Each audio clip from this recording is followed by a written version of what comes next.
what's happening with cousins.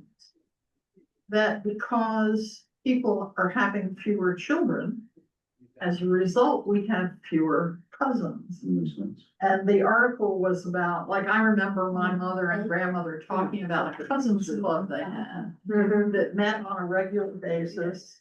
And it was a big deal, and it was like a highlight of the year. And there were several, because there were some that were my grandfathers and some that were my grandmothers. But those kinds of contacts with cousins are in this generation being lost, but it's in the Atlantic. It's a very good article. There's two reasons. Yes. One reason is fewer children, fewer cousins probably, but the other is we're spread out. Right, exactly. Yeah. I mean, when I look at where my mother's family is buried, there are 3 cemeteries. If you ever flew into Philadelphia, you'd be flying right over these 3 cemeteries. Once again, swampland, Mount Jacob, Mount Carmel, somebody else. And all of the Kaplan and Yaskin cousins are buried in those 3 cemeteries. They lived in the same neighborhoods in Philly, and then they got her buried in the same neighborhoods. So you would see their monuments and you went to visit your family, you know. Keep them all together. Yeah. I'm trying to keep them all together. I have a note here in chat from Karen, who's on Zoom. She wanted to know, hasn't everybody done DNA? How many of you have done DNA? Okay, it looks like almost everybody has, Karen, but the thing to remember here is you may have only uploaded it to one source. And what I discovered is, in working with Jennifer Mendelson, when she uploaded it to Ancestry and one other place, that there was a lot more information on those other sites that I hadn't anticipated. Karen said, did I do it from my own database program? I did it from Family Tree DNA. And the lady. That's for David. Oh, that's for David. Okay. David, how did he print out the tree he made the next morning for his friends? Well, it took 3 pages and I just taped them together. You can make charts, I know, on ancestry.com, lots of different kinds of charts too. I did it as a tree rather than a chart. I thought it would be. As a tree rather than as a dramatic, chart. right? Yeah, sometimes the illustration is more helpful than just like an outline chart. Yeah. You asked if we discovered anything. Well, I didn't discover anything. I actually met up with my 2nd great grandfather and this woman's 2nd great grandmother's siblings, met up in New York last week, and actually 2 of them. So we have been talking for several years, and they do genealogy. So it was really nice to meet them in person, and also just felt like family immediately. Like we were all very comfortable with each other. So I don't know if it's a DNA thing or Jewish thing. Do they have Widow's Peak? I don't think so. Well, there's something about family. Yeah. Right? Yeah. Something about family. Well, I don't want to delay any further because it is a little bit after 3 a.m. in the morning where Andrew is calling in from. He's calling in from Sydney, Australia. I think that might be the farthest away speaker we've ever had. You probably saw his charming picture on our website and in our newsletters. He's going to be talking to us about AI. And just to let you know, Andrew, we have been talking about it informally. I've shown folks how AI, ChatGPT specifically, can take a picture, show you what somebody looks like if they're younger or they're older, or turn the picture sideways. But I know you're going to do a lot more on the subject. Andrew is an enthusiastic family historian. He's an accomplished speaker. He's delivered a lot of programs, not only in Australia, but internationally over the years. And any number of organizations like ours have sought him to be a speaker. And if you take a look at what some of his interests are, I bet we're going to have him back. He's interested in convicts, land records. I don't know about colonial Australia, but I bet that's an interesting talk too. So Andrew, without further ado, just to let you know, we've had a couple more people come in on Zoom. We've got Rhoda joining us, and Dr. Roboy is here, and Stan Levine has a note taker, and you can see a lot of us on the screen as well. But take it over, it's all yours. Great, thanks, Deborah. And even though it is 3 a.m., my motto is it's always a good time to do family history and genealogy. So it doesn't matter what time of the day it is, we can all have a great time. And I had a bit of a discovery in this week that I discovered my fourth great grandfather.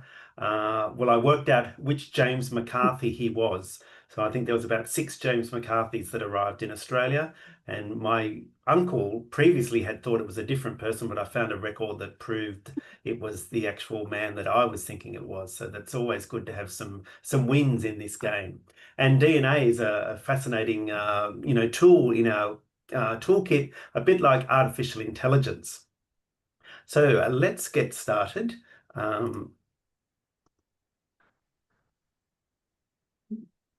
And you're not seeing the right screen, so I'll share again. And Andrew, give me just a second. I'm going to see if I can adjust the volume a little bit. Would that be helpful? All right. Okay. Yep.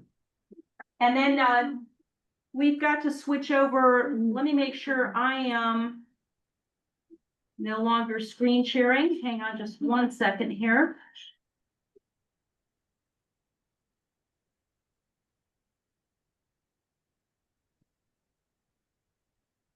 Okay, we should be able to see you large screen, but we don't see you large. There we go. All right, let me adjust the sound for just a moment. They give you a nice little narrow path Yeah, there. very narrow. Let's see if, Is that any better? keep talking, Andrew. Okay, we'll be getting started with AI and family history very soon. Okay. All right, give me just one more second here.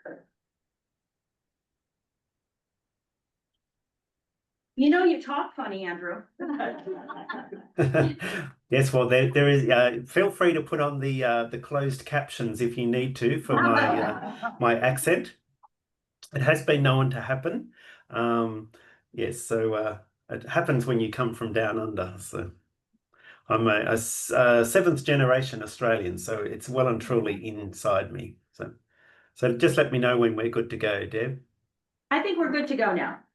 Okay, great. So it's great to be with you, and hopefully, if you've had a bit of an experience with AI, this will be helpful to you. If you're new to AI, hopefully this will be helpful to you as well. If you're scared about AI, that's good too, because it's always good to have skeptics and people that are a bit cautious, because they keep us sort of pioneers that are sort of go full steam ahead in check. So feel free to pop questions in the chat, or think of questions as we go along, and there'll be time at the end for you to ask those as well. In Australia, what we tend to do as we begin presentations is we acknowledge traditional custodians of the land on which we gather. And I'm coming to you from the Gadigal of the Eora Nation, a traditional Aboriginal group that have been around for more than 65,000 years. The Aboriginal culture is the oldest continuous living culture currently in the world, and we're very proud of that fact. And we need to acknowledge those that have all come before us, our elders past and present. And I think it's important as we sort of go into this new era of artificial intelligence and all this technology that we use, that we think about how our Indigenous elders interacted with the land. They looked what was available, they then interacted with it, made best use of it, but also took great respect of what they were interacting with, etc. So I think we can take that as a foundation, a basis of which we then go into our work with artificial intelligence. So I like to think the AI journey is a bit like a train journey. And you may think, oh, I'm already missed the boat. I've already, the train has already left the station. Well, it'll be pulling into a station very close to you very soon, and you can jump on board. And on that train, you're going to find a lot of people. Some will have been on the journey right from the beginning, so they're quite experienced with this tool. Some will have just jumped on at the previous station. Some will be just sitting there listening to others. They won't be interacting. Some will be going to the buffet car to find out what's the latest and the greatest to buy and sample. So feel free to jump on board that train. It's going at a rate of knots. However, I will hasten to add that I don't believe that we're hurtling towards a cataclysmic event or a crash somewhere up the line. I think with the people in our community, particularly in the genealogy community, I think we can really navigate this AI tool really well together. And so jump on board and enjoy the journey. Just a little bit of background about artificial intelligence, because it has hit the media in the last 3 years or so in big time. And the question was, well, is it new? And of course it's not, because going back to the Dartmouth Summer Research Project in the 1950s, the man in the top right-hand corner, John McCarthy, was the first person to use the term artificial intelligence. So it is not new. It's been around since the 50s, and there is an element of it that is new that we're going to talk about. And, it's already been briefly mentioned. ChatGPT is an example of that.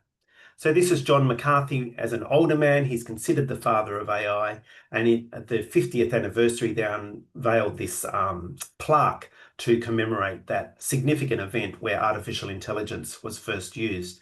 Alan Turing in the UK is often credited with being a father of artificial intelligence. And whilst he used artificial intelligence concepts, he certainly didn't use the phrase artificial intelligence. So that's why John McCarthy gets that credit. So if you're doing family history today, you're probably already using artificial intelligence, because all the platforms already have it embedded. It's not something that's an optional extra. The fact that you're getting records at a rate of knots, the fact that you can manipulate photos, the fact that you get hints, etc., that's all to do with artificial intelligence. So here we've got hints. MyHeritage is great in using photos. And of course, some of these, there's one on MyHeritage that allows you to animate your photos. Some people feel that that's too creepy. And, this is the thing with artificial intelligence. You can choose which parts of it you wish to use and which parts of it you don't wish to engage in. And the whole thing around images is often an area where people say, no, I'm not going to use that, whereas other features they do find useful. So, anyone that's been on Ancestry, we've talked about Ancestry, those wavy leaf hints that you get, that's all artificial intelligence making connections in the background. We've mentioned DNA, so through lines, when you have through lines on Ancestry or theory of relativity on MyHeritage, that's all artificial intelligence that's making those suggestions, those connections for us, or possible connections. Krista Cowan each year talks about, gives us an update at Roots Tech on what Ancestry is doing with this sort of technology. And these are some of the stats which are quite mind-blowing. 1997 to 2013, Ancestry was indexing about 2 million records per month, which is quite significant in itself. However, by the time we get to 2018 to 2023, that indexing jumps to 2 to 3 million records a day. So it's gone from 2 million records per month to 2 to 3 million records a day. Now, that doesn't mean that they've just employed a whole lot more people. What they've done is they've employed more and more computing power and more artificial intelligence in the background. In 2022, the US 1950 census was indexed in 9 days. The previous census was indexed in 9 months. So the next census looks as though it will be indexed in 9 hours, thanks to the power of artificial intelligence. In 2025, Ancestry expects 65+ billion records covering 88 countries, and 10,000 terabytes of data is available on their platform. So, and that's where artificial intelligence, really comes into its own. This 10,000 terabytes of data, there's no way that we could ever go through all that ourselves, but with the power of artificial intelligence and employing it in really creative ways, we can actually get some into that data and actually, use it for our family history. Full text search at Family Search is a game changer where, you can search whole documents rather than just indexes. The great example that I give is if you were looking for a will of a person, you would need to know the person's name of who actually wrote the will. With full text search, what it actually does is it searches that whole will for you, and you can bring out beneficiaries, places, anyone that's mentioned in that will, not just the name of the person who wrote the will. Over on the right, you can see there's you'll start to see this on a lot of the platforms. The facts in this collection were found using artificial intelligence technology, and these 3 words are very important, may contain errors. It doesn't always get it right. It will make mistakes. We need to keep our hand firmly on the wheel and ensure that we're fact checking, that it's making sense to us as a family historian. We've got great skills about analysis, critiquing, fact checking, those sort of things. We need to take those skills into our work with artificial intelligence and not just believe everything that it says. Ancestry recently introduced a transcription tool within its platform where you can upload a handwritten document and it will transcribe it for you. And I'll show you an example of that later. So if we look quickly at what is artificial intelligence, remembering that it's not new, that it came around in the 50s, and this is essentially the same definition that they used back in the 50s. The theory and development of computer systems able to perform tasks normally requiring human intelligence. Now, the problem with this definition, of course, is that you're using the word intelligence within the definition about artificial intelligence. So, and they've given some examples there, speech recognition, translation, decision-making, etc. So let's just dig into what this intelligence is. It's a 3-step process. There's an input phase, a processing phase, and an output phase. So the input is where we make sense of the world, we look around, we gather information, etc.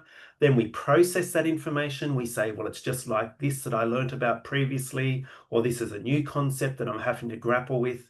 And then we make a decision or an output. So we might, choose to learn something more. We might choose to buy something from the store. We might choose to, engage with a particular service provider, etc., etc. So this 3-step process you're going to see over and over again as we talk about artificial intelligence as well. So an example in real world that we might think about in terms of how we become more intelligent is when we go to a restaurant. And this image has been created by artificial intelligence. And if you look closely, you'll be able to see, in some of the hands, some of the, there's a glass here that's floating in the middle of the air with that, this hand is not really holding onto it. So you can see once again, there's some errors that happen in these tools. So you need to be very careful of that. So if we think we're going to a restaurant, you might gather a group of friends. The restaurant may be new down the street and you think, let's try it out. So you want someone in your group may be gluten-free or they have lactose intolerance. So you need to make sure that those needs are catered for.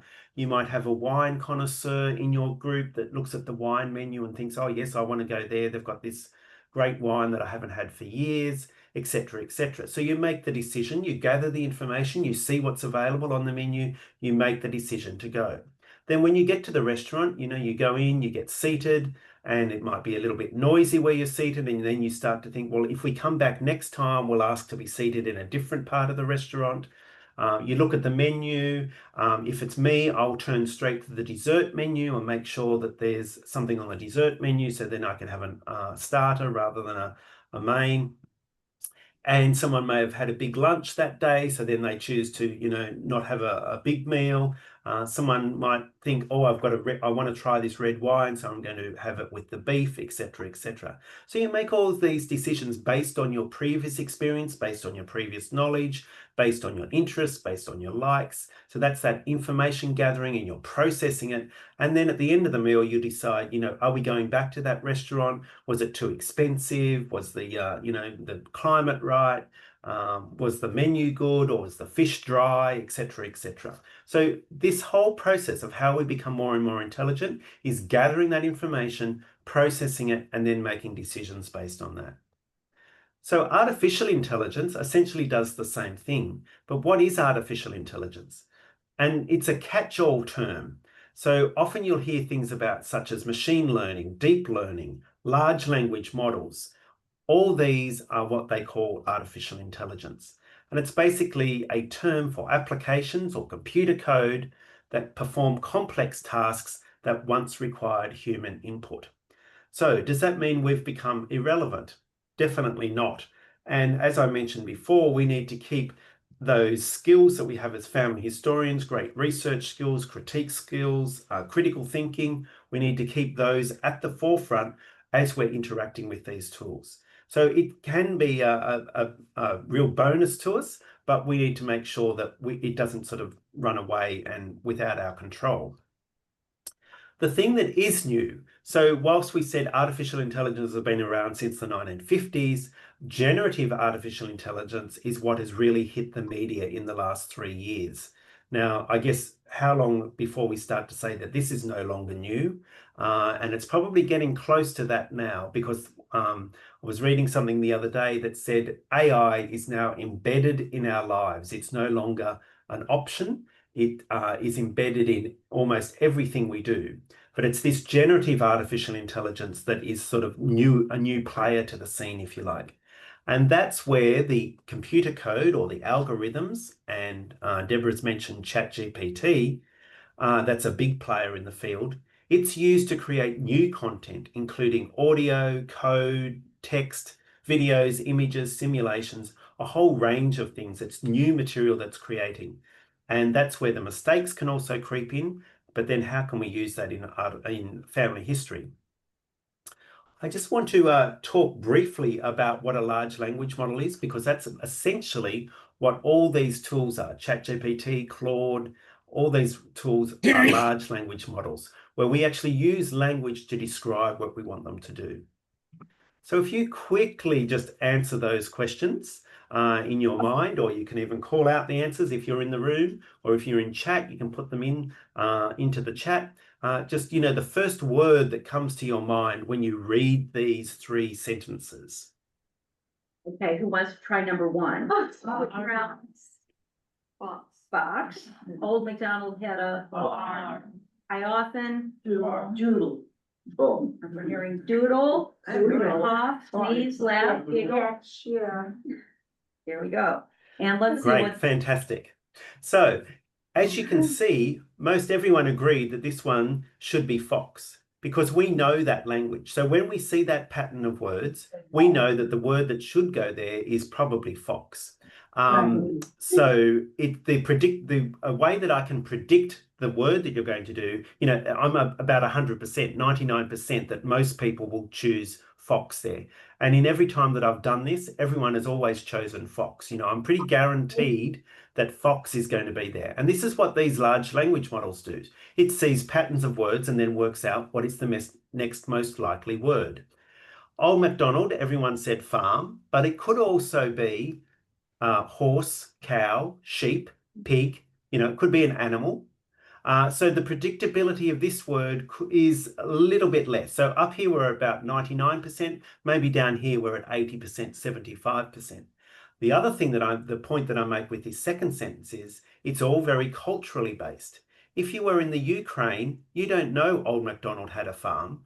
Your version of that is Uncle Ivan had a field. And I was speaking to a group that had a Spanish speaker, a native Spanish speaker in the group, and they grew up in a culture that doesn't have this at all. So they couldn't answer that question. So the thing to remember is that this is all very cultural specific. It's all very based on what these tools have been trained on. So if the tool's been trained on the quick brown fox jumps over the lazy dog, and it's seen that pattern multiple times, it's going to be much easier to work out what that word is.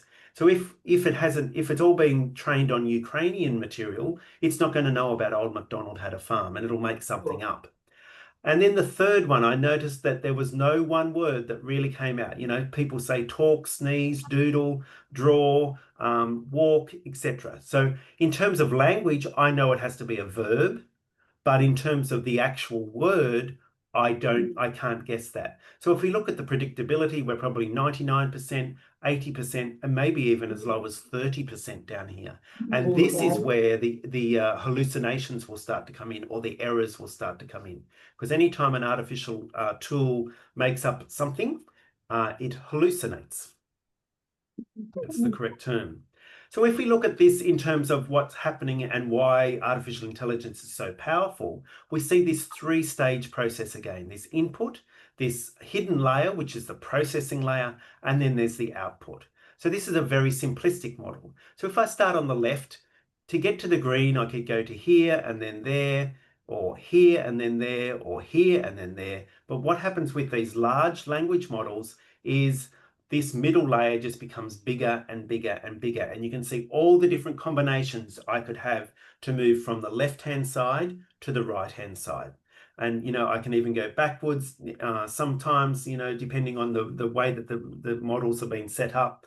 And what happens if we want more brain power, we can't cut our skull open and put more brains in, unfortunately. But what happens with artificial intelligence is if they want more processing power, they want more computing power, they just add more processors. And, you know, this is what these huge data centers all around the world are doing. It's all, you know, they're just adding more and more processing power to trawl through that data that is available to them. And of course, that does have environmental impacts as well. So the more energy we use, the more water resources, the more finite resources we use, this is all an impact of this artificial intelligence. And it's often hidden because we don't sort of see it, and we don't necessarily have to pay for it outright in terms of, you know, energy consumption, etc., etc. So just remember that this huge processing power happens in the middle of our when we sort of interact with these tools.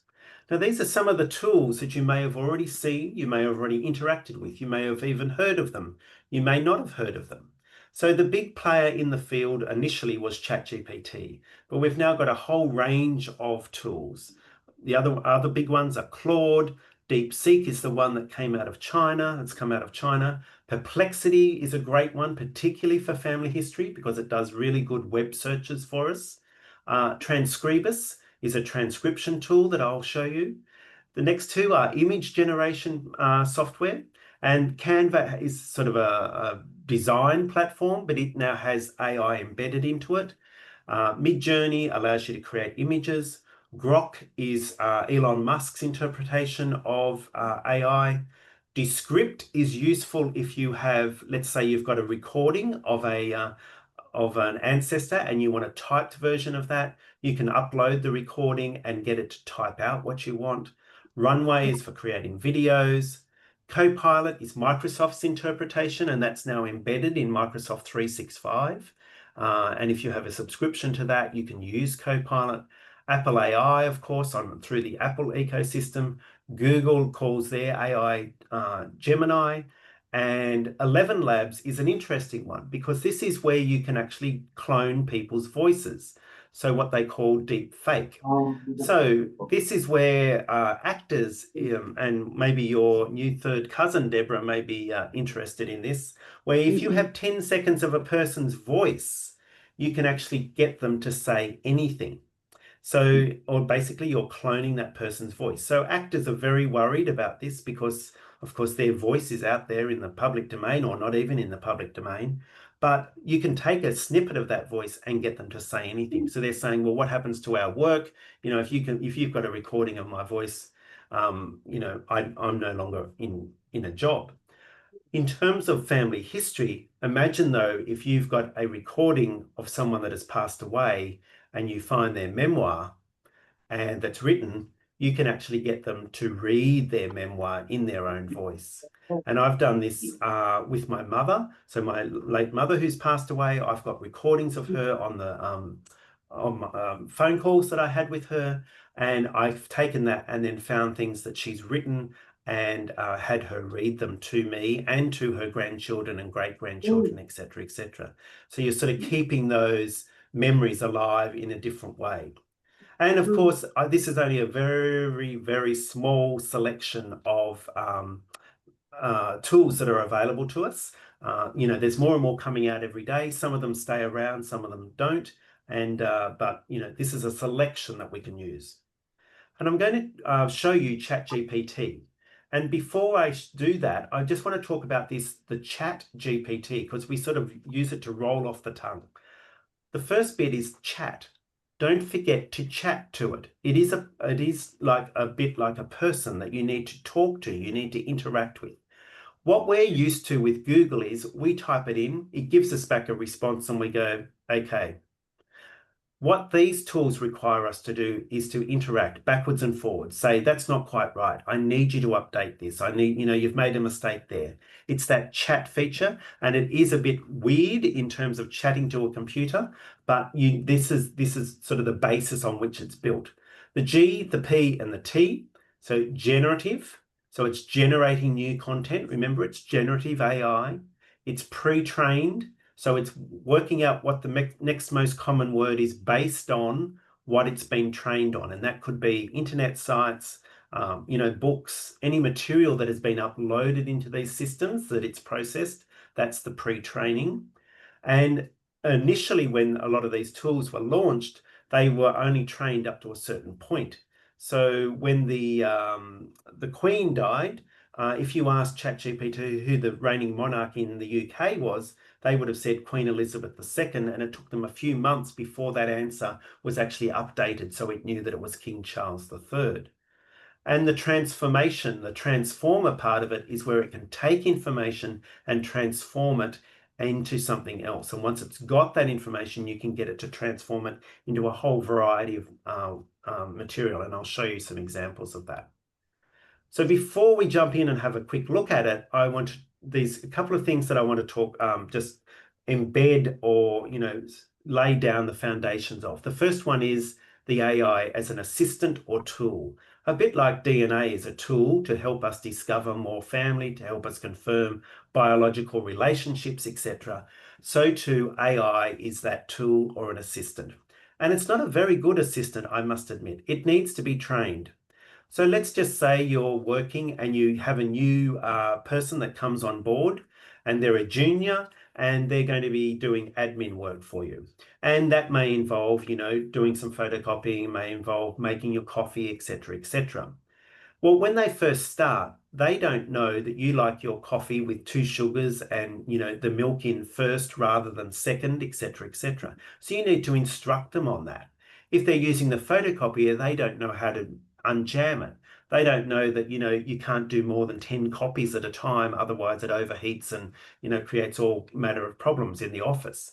So think about this assistant as a very, very junior assistant that you need to be very specific to and tell exactly what you want it to do. So that whole concept of AI as an assistant is really important. And then Laura Clark Murray, who writes the Family Locket blog, she says, well, how can we use this tool if we know that it's going to make up errors and it's going to, hallucinate all the time? She says, by constraining it and explicitly telling it what you want it to do. And this is really, really important for family history.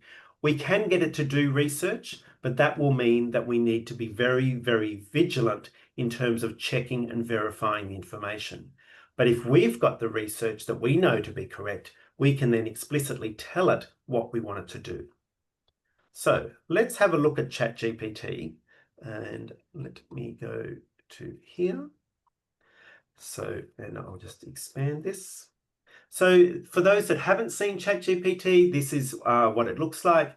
You'll see there's a big window in the middle, a bit like Google, where you just type in what you want to know.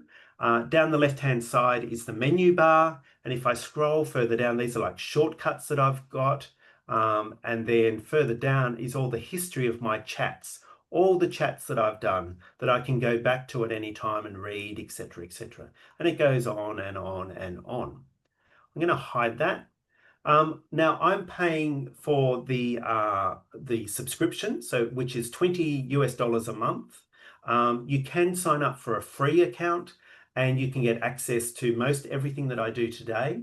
The difference between the free account and the paid account is you will be restricted in how many times you can interact with it in a particular day. So you get so many tokens, and depending on what the answers are and what the questions are, you'll use up those tokens in a 24-hour period, and then you have to wait for it to sort of reset. If you have a paid account, you don't get unlimited tokens, but you do get a lot more. And I think in my work, and I use it quite extensively, I think I've only ever run out of tokens in a 24-hour period about twice within the last 3 years. So you do, and there, of course, there is another tier, $200 a month, which will give you even more. And I do know a couple of people that are using that, but yes, I'm on the $20 a month plan, and you can choose to have it for a month and then stop it and then go back, a few months later. So if you're going away for any extended period of time, you can turn off the subscription, and then you can come back and use it, and all your chats will still be there when you reactivate this subscription.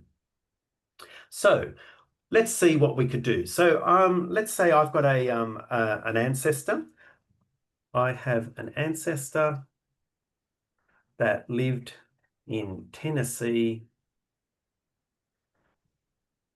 and spelling, and I'm going to leave the spelling as incorrect, in the early 1820s, and then came to Australia in 1840s. I think he served in the army, and he was originally from the UK. What records should or could I look at in order to find out further information about William Bestwick, which is his name? So I've typed that in, what they call a prompt, and then it's come back and it says, okay, before driving into the records, try to confirm the approximate birth year and place in the UK, specific location in Tennessee, the county and the town, arrival dates in Australia, possible military regiment or service branch, and then in the UK, and it will give me ideas. So this is a very general use of artificial intelligence. So if you're not used, if you're researching in an area where you don't know a lot about it, you can use it as a bit of a guide in terms of what you want to look at. And you can get, British Army records, US records. So it talks about census, land and tax records, military records, it's migration to Australia, convict records, and then, Australian records, birth method, death and marriages, and other resources, and suggested next steps. So this gives me basically a research plan. Now, I've already done some research on this ancestor, and at Ancestry, if I go back to, just going to jump back to the home page, go into my tree, and I'm going to find him in my tree.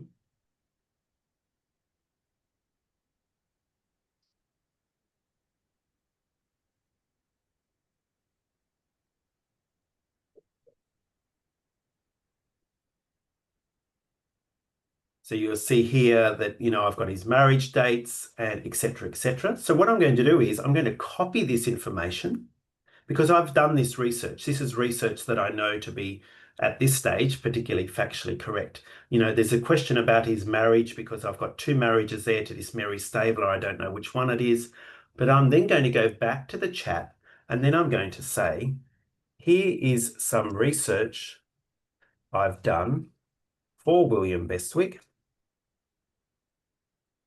Incorporate this research into the plan and update it for me.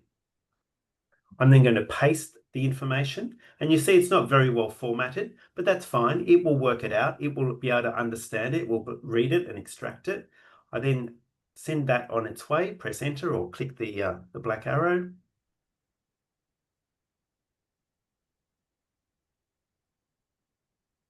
So with this new information, we can refine and focus your research plan. Here's an updated and targeted strategy. And then it'll go through, the UK records,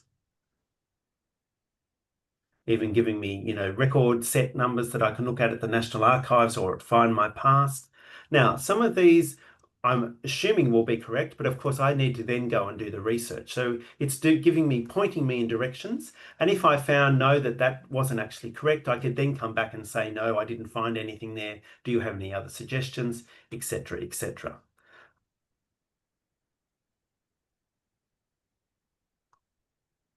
So here it's then saying tracking the Bestwick family migration pattern. So the John Bestwick father indicates US migration, confirms US settlement for the mother, may have returned from the USA, several siblings, establishing Bestwick presence in the South, etc., etc. So you can see it can give you clues, ideas about where to look, and open questions and suggestions. Now that I've given it that information about William Bestwick, before I go on, I'm just going to say, write a brief biography about William with the information that we currently have.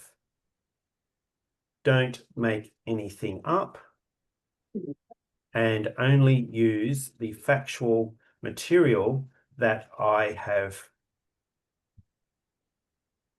provided. I will update this over time as I find further information.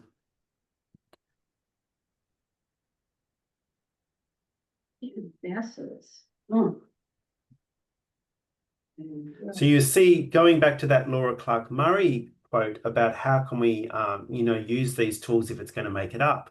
Well, I'm giving it the research here. So I know that it's not making it up because I've said, just use the information that I've given. So here I've got the biography that's written out, it's done it very quickly.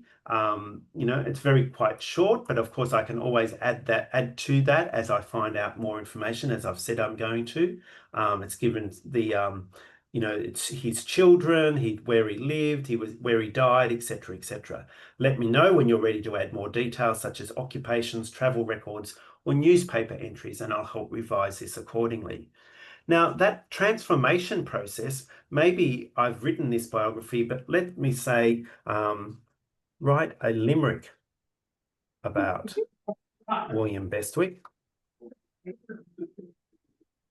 And you'll see I misspelt that, but because it knows the sort of thing that I want, it can understand that. There was once a man named Bestwick whose timeline was rather quite brisk. From Derbyshire born to Bathurst he'd worn a path that was winding and thick. Not so happy about that. So I'm going to say, give me another option. Give me 2 more versions.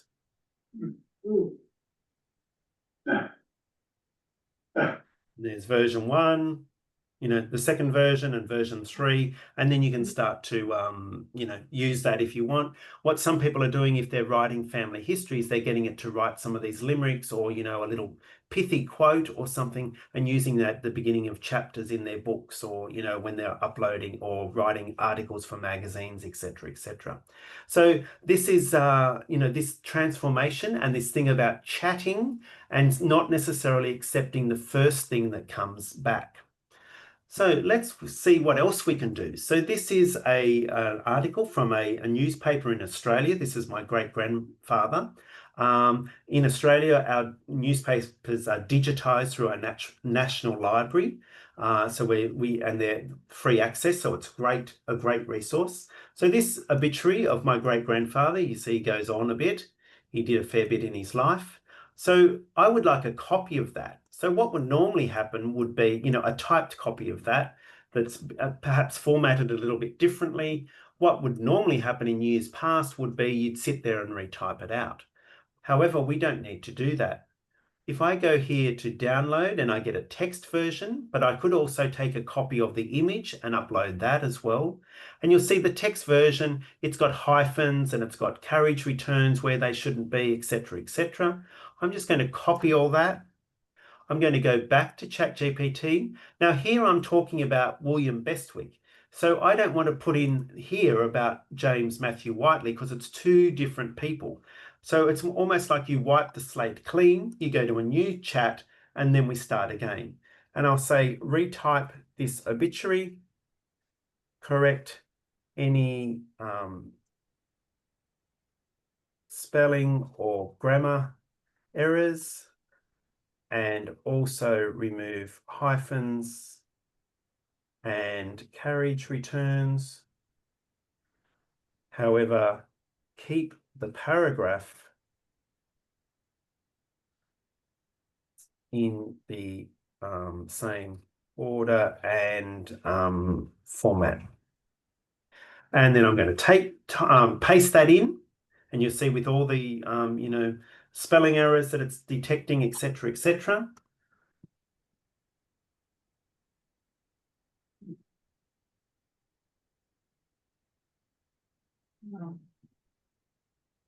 So I'm a fairly fast typer. However, this is a lot quicker, and it's a lot, rather than having to go in and fix up all those hyphens, etc., etc., it's a lot quicker. Now, let's go back to the beginning and just double check that it's doing exactly what I want. So it's saying the death of Mr. James Matthew Whiteley on Sunday, November 5th, and then it's saying the second paragraph is the late Mr. James Whiteley. Let's go back to here. So the death of Mr. James Matthew Whiteley, Mr. Whiteley's faith in, he was born at Ponto, his father, Mr. John Whiteley, and then the late Mr. James Whiteley. So it hasn't kept those paragraphs broken in the correct spots. It's retyped it, certainly. But let me say, recheck the paragraph breaks as you seem to have combined several paragraphs into one. Refer back to the original article I pasted. And it gets very conversational. Oh, thank you for pointing that out. Here's the corrected version, and spelling and grammar have been corrected. So now we've got the death of Mr. James Matthew Whiteley, Mr. Whiteley's faith in the future, and then the late Mr. James Whiteley. We need one there he was born at Ponto. So we could either ask it to double check again, or we can say there should be a paragraph starting with he was born at Ponto.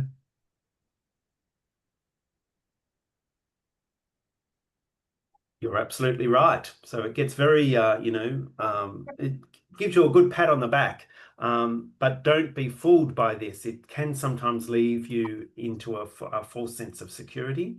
So let's just see. Yes, he was born at Ponto, the late Mr. James Whiteley. So, that whole process, checking process is really important when we're using these tools. So it's now got that information about Mr. James Matthew Whiteley. It's retyped the article for me. And of course, I could, if I wished, and I'll just show you it as it finishes it. This little button here is how you can copy it. So you could then copy and paste that out of ChatGPT and put it into Word or, Pages or whichever piece of software you want to use. And, let me know if you'd like this exported to Word, PDF, or formatted for publication or display. So create a Word version that I can download. So I can either copy and paste the original text or just the text, or I can actually get it to create documents for me. And I can get it to do, Excel files, PDFs, Word documents, etc., etc. It's now doing that for me. And of course, it always takes longer when you're demonstrating live. Hello? Yeah. Hi, Mike. You could write a- Andrew, Yes. there's a question from Jane here. Is there any way to record original sources? Or you want to know where the sources are from that create the chat response? Right. If you go back to the chat, will it refer you to this obituary in which publication, on which date? On which Yes, page? okay. Yes. So because back here when I copied it, I do have the citation here, or the reference for it. So I can actually then say, so here we go, we've got it where the download it is. I can then ask it, what was the source and reference for this article? So it won't necessarily, unless I've given it to it or it can find it on the internet. I'm also, it won't give it to you, or it will make it up. But because I've provided the source, it can actually extract that because it knows about that. So yeah, so in terms of, if I go back to my previous chat about where's this one about William Bestwick, can you provide a list of sources that I have so far used? So it's saying, certainly based on the information you've provided, and it's saying the implied source is the UK Parish Register. So I haven't actually, if I go back to his profile, you see in terms of the sources that are listed here, the only thing is an ancestry family tree. Very bad family history research there. Tut, tut, Andrew. So, this is another way that you can sort of think, oh, yes, I don't have sources there. It's highlighted that fact. What else has it said? The first marriage recorded in the ancestry tree, not yet clarified. Tut, tut. So yes, you can use it as a way of, ensuring that you're doing good family history. You could say, pull up anything that's not, that hasn't been sourced correctly, etc., etc. We have another question on the floor from Andrea. Andrea, do you want to unmute, please? Yeah, thank you. You're talking to it, like it was a person. And I'm used to, searching on Google where you just put in the keywords and that's all you have to do. Would that work with this? Yes. However, I find that whole process of trying to give it as much context and as much, being specific about it as you can, I find you need to give it a little bit more than what you would normally do in a Google search. So keywords are really important, but you need to sort of tell it exactly what you want it to do, how you want it to use the material. So what Google tends to do is we're looking for answers to questions. We're here, it's looking for answers to questions, but it's also then transforming it into some sort of, whether it's a list or an article or a biography or whatever. So yes, certainly it's the keywords, but you also do need, to be a bit more specific in your prompts rather than just typing keywords and then trying to let it sort out what you want it to do. Go back to that assistant, the assistant that doesn't know how to make your cup of coffee. You need to be very specific, I want this written in this, at this number of words, blah, blah, blah. Can I ask another question? Certainly. So this information that you gave it, is that any part of its training in the future? Or is it? So hold that question. I'll get to that in terms of, I will say here though, that if someone else asked about Mr. James Matthew Whiteley, it wouldn't take the information from here. It doesn't upload it and become, part of its knowledge. It will upload the language and the types of language that it's using, but it doesn't become like a Google, fact-based thing. It's more just, it understands language. But it may then sort of in its trainings take, okay, well, I know where this article is on the Trove website. I could go to that and find that. But we'll talk more about, the material that goes up and where it uses the training data, etc., a little bit further. So now that I've got this article in there and I've talked about, I've got a downloadable version, I can copy it. It's typed out correctly. The other thing and I've talked about the source that it's used. The other thing that I might like to do is extract the names of anyone mentioned, their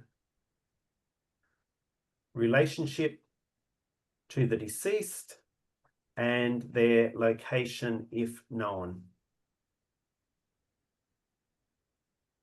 Format it in a table. So to answer your question there, Andrea, this is sort of like an example of that. So I'm sort of getting it to, it's a little bit more than keywords here because I'm being more specific about what I want it to do. So it will now analyze that article. And you'll see I don't have to keep pasting in the article because it knows about that article. I've actually given it to it.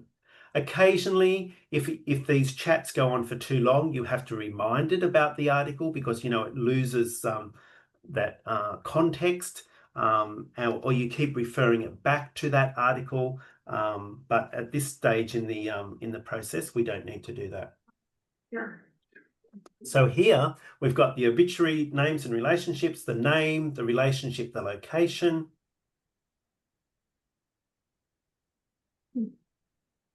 And it's even pulled out Reverend Father Kelly, who officiated at the funeral, and the name of the funeral directors. So anyone that's mentioned in that article, you know, he is then listed. Of course, I would need to go back and make sure that, you know, though it's got it correct, it hasn't missed anybody out. But it's a pretty good start, and you could download that as a table into Excel that you could go through and check, etc., etc. And so it's really useful in terms of sometimes you've done research and you want to have a different look at it, so you can upload it and get it to interpret different things. Let me go to another example, and I'm going to upload a file from my family history program. So this is a report that I've generated from Family Tree Maker. So it's James Whiteley. It's and then he's this is another generation. So this is you know, a descendancy report from Family Tree Maker. Goes on and on and on. So what I'm going to do is I'm going to upload that. You'll notice that I've started a new chat because it's about a new person. So I'm just dragging that file in. Then I'm going to say, extract the children of James Whiteley and Mary McCarthy in table format, include their birth and death dates, and leave any blank where the information is not known.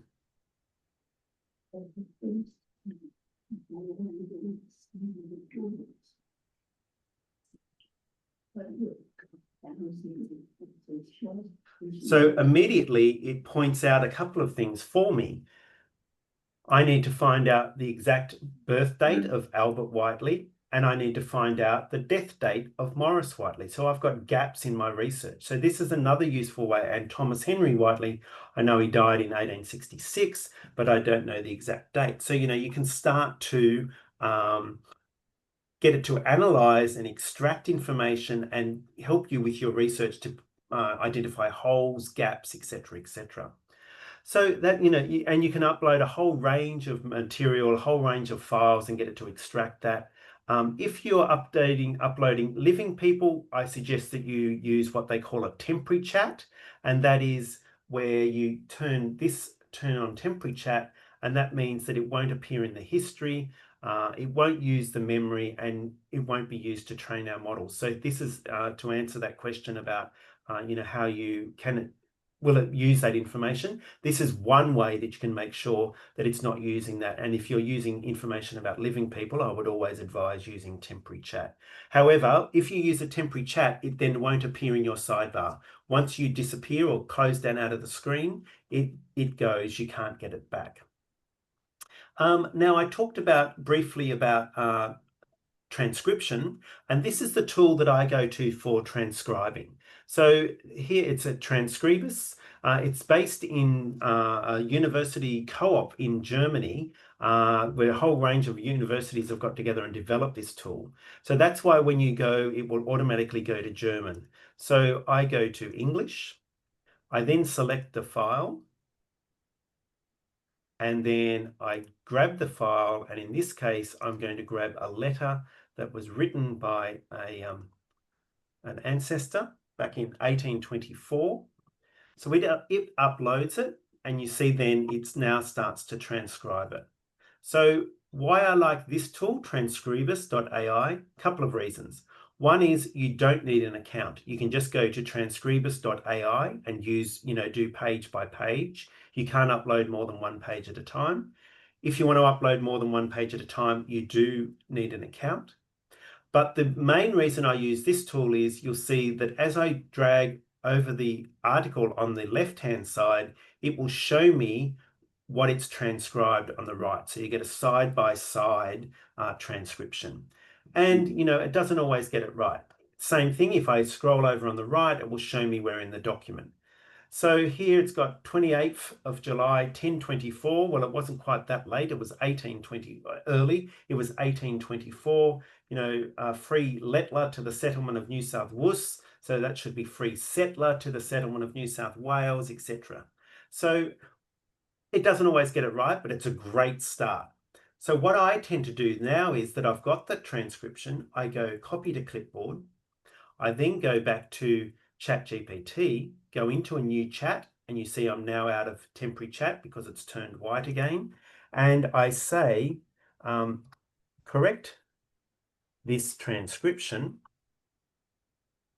put any suggestions in square brackets so that I can see the suggestion alongside the original. I then paste it in. So here it's saying 28th should be 28th. 1024 should be 1824. It's corrected Lettler to settler, New South Wales to New South, Wales, etc., etc. So if I'm then happy with those changes, I could say incorporate the changes and make a and provide a copy of the document. Occasionally when you're using ChatGPT, it will come up and ask you, it'll give you two options. So this is how it's trying to learn, do you prefer this way or do you prefer this way? So it's provided in a Word document. I'm going to say, because you can see, provide a copy of the document. Once I've gone document, it thinks, oh, he wants to download that. Don't create a download file. Just type the transcription out on screen.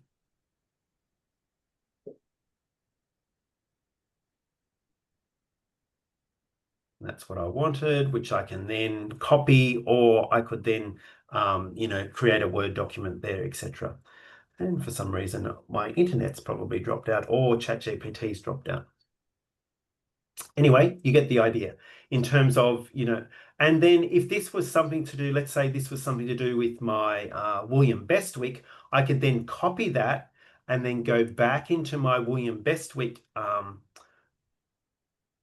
this one, and I could then incorporate that into the research, saying, here's a letter that I found, incorporate that into the research, update the biography, etc., etc. So you can keep going back to these chats and you don't have to remind it because it will go back and read what it's already done. It sort of will reignite its memory, I guess. So there's another, so I talked about the temporary chat. Another way you can actually get it to not remember things or not use things is under the settings in your account. And this is for both free and paid. Under data controls, there's an option here to improve the model for everyone. You can turn it off or leave it on. So if I turn it on, this allows your content to be used to train our models, which makes ChatGPT better for you and everyone who uses it. We take steps to protect your privacy and you can learn more there. I personally leave it turned off just because the amount of work that I do, and I do tend to do the same thing over and over again. And that's just a personal choice that I choose not to allow that material to be used to train the models. So that's under data controls in your settings, which are available under and they keep changing this. Sometimes it's down in the bottom left, sometimes it's up in the top right. It keeps moving around, but it is still always there under settings and data controls. Let me quickly jump back to the PowerPoint. I want to talk quickly about bias. I have mentioned it, the old MacDonald had a farm, Uncle Ivan had a field. So this bias is when an algorithm produces results that are systemically prejudiced due to erroneous assumptions in the machine learning process. So it's basically where, we're getting a skewed version of what's coming out of these tools. Two ways that it happens. One is the algorithmic or the data bias. So, sometimes the computer programmers will say, put more emphasis on this, or, there may be errors in the code that get it to interpret data in the incorrect way, or it doesn't have a complete set of data. With history, history is often written by the victors rather than those that have lost. So, sometimes we're getting a very skewed version of history. So that would be an example of data bias, because it's just, only telling us one side of the story. And the second one is societal bias. And this is often harder to identify because it's our own biases that are innate in our sort of society. It's of a concern because it reduces the potential, and this is where people will often say, oh, well, you can't trust it, it's not giving us a full story, etc. It encourages mistrust and it produces distorted results. I don't think, though, that just because this happens in AI tools, it doesn't actually mean that we shouldn't use them. We just need to be aware of it. And here's a great example of that bias. So if I asked you to draw a picture or find a picture of a modern day family historian conducting research using technology, you would have an image in your head. I'm sure you all do. This is what an AI tool provided about 18 months ago.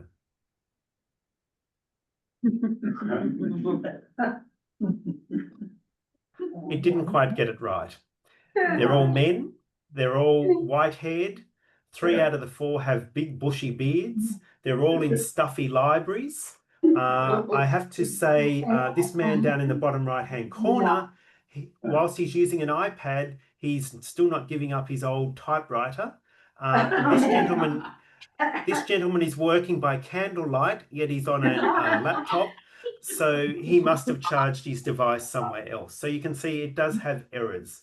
And of course, that is not I certainly, if I took a photo of my desk and showed you, it certainly doesn't look like this. It's certainly not that neat. I've got paper everywhere, there's boxes of material, etc., etc. But I do have good lighting, and I am using electricity, and I'm using, multiple screens, etc. And I've got DNA results and that sort of thing. So just be aware of that bias. What can we do about it? Well, the first thing is awareness. So you just need to be aware, what isn't being told in this that's coming out. But if we're using our own research and we're using that to create some of this material, we can circumvent some of that. You can educate yourself about bias, ask, what information has been provided to these tools for training. You can question and you can critique, which I think these last two, we are really, really good at as family historians and genealogists. We often question, is that the right person? That doesn't make sense. It should be, I'm missing something here, etc., etc. So take those skills into your bias analysis as well. I've talked about the privacy and security, so the temporary chat and then the data controls, improving the models or turning that setting off. These are my 7 principles of using AI. And sorry, I should have said at the beginning, I can provide a handout that I'm happy to be distributed as well. And this is in that handout as well. So generate options, not answers. So think about my limerick example. I wasn't happy with the first one, so I'd get it to go back and give me another couple of options. If it's, the paragraphs, it didn't do it exactly correctly, so I got it to redo that. Think small and iterate often. So break things down into small chunks. So people often, I'll often see questions where people say, oh, can I get it to write my family history book? I've finished my family history, which then raises a red flag to me anyway, because I don't think anyone's ever finished their family history. But if I have all this research, will it write the book? Well, yes, you can upload all that 30 years of research, but it's a hell of a lot of data that has to process. So what you're better off doing is, doing it ancestor by ancestor or chapter by chapter, piecemeal by piecemeal, and iterate often. Keep going back and getting it to look through the material again and again. Craft the prompt. So as you will see, what you type in is quite important. And Andrea, brought that up as well, in terms of keywords versus telling it exactly what you want to do. Constraining the content, only provide your research so it doesn't go off and start to make up things. Use verbs. Think about it as a doing thing. It wants to do things for you. It wants to, extract, it wants to write, it wants to generate, it wants to list. Think about those action verbs. And shape your responses. So if you're not happy with what it does, reshape it, tell it that you don't like it. Transform the information, reuse the output. So, you've got an article that you've turned into a poem that you might turn into the text for a picture book for your grandchildren, etc., etc. So you can get it to transform that information. This one I can't highlight enough. Edit carefully and check thoroughly. So in terms of the time now that it can take us to write things, it's a lot quicker because ChatGPT and these other large language models can do these things really quickly for us. But we need to spend some of that time that we would have initially used in writing to editing and checking. And then stay transparent and act ethically. So if you've used AI tools, you need to declare those. So if you've used something to write an article, just a statement at the end would be, artificial intelligence was used in the drafting of this material, or AI tools were used as part of the process of developing this material, etc., etc. So just being transparent and saying, it is your work. You've used the tools to assist you in your work. AI was assisted in the development of this material. Don't forget though, humans lead, AI supports. So this is where, we don't just hand everything over and just assume that what it spits back at us is correct. It's the interaction between the humans and the AI tools that make a difference. So nothing that happened today happened just magically. It was me typing things into these tools to get them to respond. So think, don't leave your intelligence at the door. Take your intelligence and combine it with the artificial intelligence, and it's much more powerful rather than just relying on the artificial intelligence. If you're looking for some resources, this is a great group that you can join on Facebook.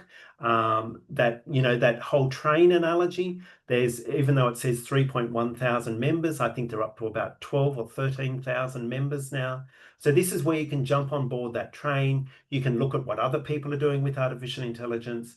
After a while, you might be game enough to ask a question or show something that you've done and get people to give you feedback, etc., etc.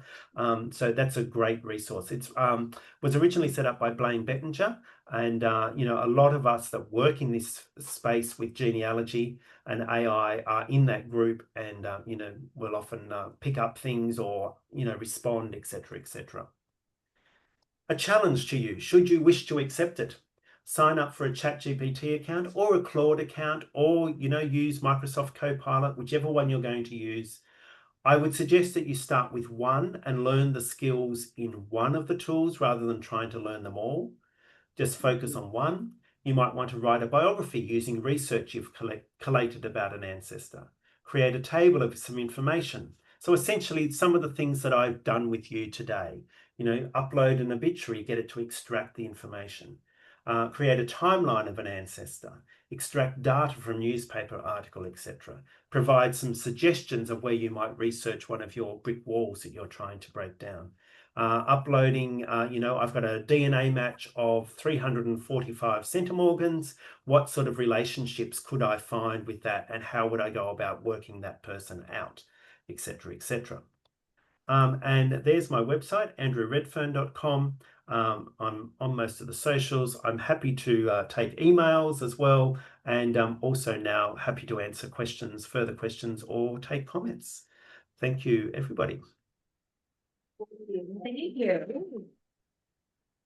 Andrew, was there an equivalent expression in Australia to deer in the headlights? Well, I felt like that, like, oh my God, I can't believe it can do all of these things.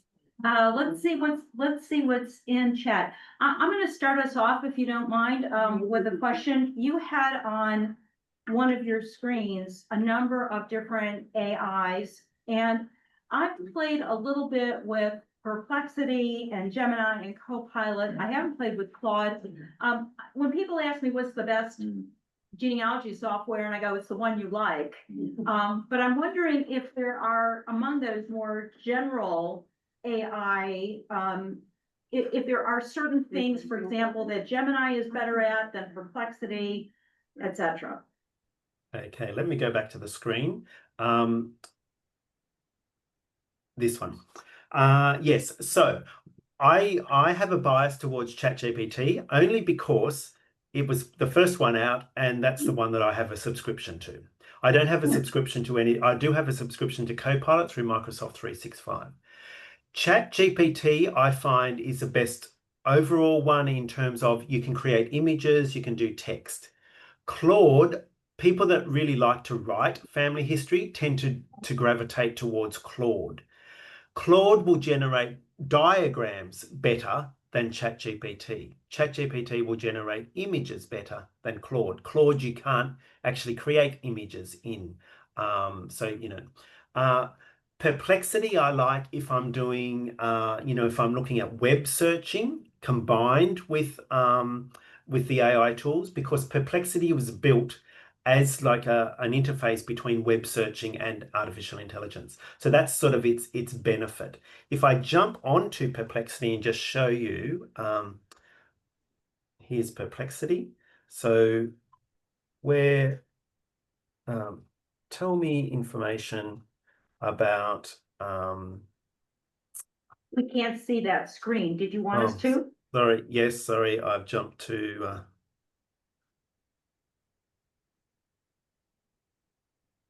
hopefully now you can. Not yet. No. There we go. Okay, now No, we can that's the see wrong one. your file explorer. My screens jump around and I always choose the wrong one. There we go. Now we're on Perplexity. So tell me about Chapel Hill in North Carolina, it is, isn't it? Yes. So you'll see here, it automatically provides sources. Wikimedia, townofchapelhill.org, visit Chapel Hill, etc. And it's sort of telling me about that. So it does that sort of Google search, but the analysis and synthesis. So this is where, if you're doing more broader searches, I would tend to use Perplexity. And this is only a free account. The thing I also like about Perplexity is it gives you hints at the bottom. What makes Chapel Hill known as the southern part of heaven? How does Chapel Hill's location influence in its role in the research triangle? So if I click on that, then it actually sends that question as well.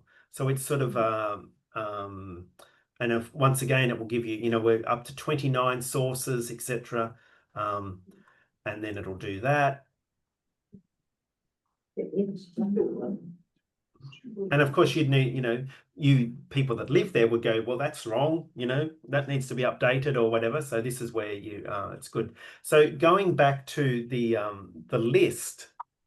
So yes, I sort of jump around, but in terms of learning one, I would probably go ChatGPT, but that's my bias.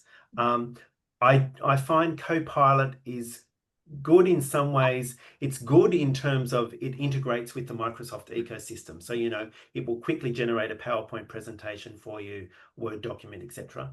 Google Gemini has some features there where you can upload, multiple pieces of research into a folder and then get it to use that information to write things. You can also get it, Google Gemini also has a thing where it will generate a podcast for you. So it will actually, create an audio file for you. In terms of images, if I want really specific images, I would probably go to Midjourney because that's a dedicated image generating software. So yes, it does depend. And, you have to match the tool or the task that you're doing. So thinking, okay, I want to do transcription, I would go straight to Transcribers. But you can do transcription in these other tools as well. I just like the interface of Transcribers as opposed to ChatGPT where you can't see it side by side. So yes, it's a matter of matching the task to the tool rather than trying to get the tool to do something that it may not be designed to do. But in terms of getting a general overview, ChatGPT, Claude, Perplexity, Copilot, or Gemini would be the 5 that you would choose. And if you've already got a subscription to one of them, use that one. that was a very long-winded answer to, it depends. No, that was exactly what I was looking for. Thank you, Andrew. All right, who else would like to ask Andrew a question, keeping in mind that it is now about 4 o'clock in the morning? He is. 4:30 or so. It's almost time for him to get up. Did you want to ask? Oh, no. No, okay. And for those of you, Andrea, okay, and then, yeah, Andrea's got her hand up. Might be an ancillary to what you want to present, but DeepSeek has been in the news a lot lately as being very efficient and using less energy and this kind of stuff. Is it good for genealogy, and is that all hype or what? I must admit, I haven't used DeepSeek a lot. I've gone in and tried it a little bit. But that would be a great question to ask in that Facebook group as well, because there's probably someone in there that is a real guru on DeepSeek. But yes, they will all have their benefits. I get a bit nervous about, where's the data going and that sort of thing. Because of course that hit the news. Prior to that, the tools were only coming out of the US. So yes, but they will all, and what happens is they will release a model, and that then sort of people go, oh, DeepSeek's the best. Well, then 6 months later, Claude will release a new model, and everyone goes, oh no, don't worry about DeepSeek now. Claude is definitely the one to use. This is the latest and greatest. And then, of course, Gemini will come out with something. So it is a race to see, and they all have different things. But yes, if you're concerned about environmental impacts, DeepSeek certainly does say that they use a lot less processing power and energy and that sort of thing. So that would be a good one for you to investigate. So, Thanks. Yeah, Barbara. Debbie, I know you've used ChatGPT and you said it's been helpful. How have you used it? I've used ChatGPT for 2 main things. I was really surprised at Chat's ability to do a deep dive into very limited areas of research on the Holocaust. I asked ChatGPT to give me some information about a sub-camp, and I had not been able to find that information anywhere. And as far as I know, that information was accurate. Again, I'm sure if I'd gone to the 3rd or 4th or 5th page of Google, and gone through the links, eventually I would have found it myself. But, ChatGPT allows you the benefit of it being able to do it a lot more quickly. The other thing, and I don't know, Andrew, if you've played with this, but I saw and tried Chat's ability to, first of all, create logos, original logos, and they're actually pretty good.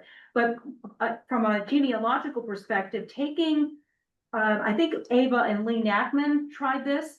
They took a picture of Ava, and Lee said, make her older or make her younger. And you can do that with, and I saw somebody do it with a picture of a rabbi from the 1800s, and it was asked to update the image so that he would look like he was in the 1950s or 1960s. And again, it's hard to tell whether it's accurate or not, but the process is remarkable. So you can upload pictures as well as texts and documents. Now, this was on which? This was on ChatGPT. I can actually pull that up while some of you are perhaps asking Andrew another question. I'll show you what I'll show you, for example, Andrew, let me, if you don't mind, I'm going to grab the share away from you for just a moment. Yep. I was just going to show an image that I've done as well. So. Okay. And I think, Andrew, you can tell me whether you can, see this example. Where, can you see this, Andrew? Yes, that's it. Yep, Okay, what ChatGPT can do. Yep. Yeah. So here's the original picture, and someone said, make these men look like they're in their 40s, which it did. And then this was the one that really amazed me about the rabbi. Yeah, that's wonderful. So the original's on the left, and the other 2 were created by ChatGPT. Wow. I've been thinking about, I'm almost scared to do this, when you talk about how ChatGPT you have to be careful about privatizing your information, or the voice thing is kind of interesting but creepy at the same time. I've been thinking about taking a picture of my mom. The earliest picture I have of her is in her late 20s, and ask what would she look like as a teenager? What might she have looked like as a baby? But now that I know how to privatize this, Andrew, thank you for sharing that information. I'll go ahead and try it. So, Barbara, that's Yes, and that's amazing. The other thing with those images is I would probably put a watermark over them to say, it's AI generated. So then you're being, upfront and saying this is just an interpretation that may be this person, but just to be sort of, because a lot of people are worried, what happens if they've generated this image, and of course you upload it to a tree and then someone copies it and then that becomes the photo of that person. So we do need to be aware of that. However, the counter argument to that is, if you find an image in Ancestry that someone's uploaded and said this is your fourth great grandmother, how do you know exactly that that is your fourth great grandmother? It's only them saying that it's your fourth great grandmother and it's Nancy Sloan, that you're going, oh yes, that must be her, and people are accepting that. But then it's sort of a they're happy to accept that a photo that's been uploaded where someone said it's this person without any verification, yet they're not willing to accept an AI interpretation as well. So it's a Yeah, continuum, good point. really. So, yeah. The other thing too that I wanted to show you, Mhm. I'm just going to do this one. If I'm back on ChatGPT, I'm going to add a photo of my great grandmother. Yes, let me find her. So this is a portrait that was painted of her.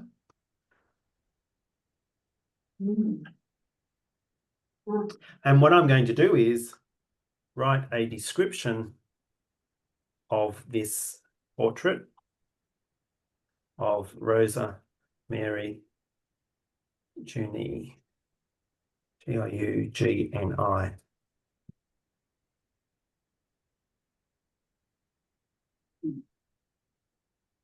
Softly rendered oil painting, likely from the late 18th century, characterized by its warm, earthy tones and diffused lighting.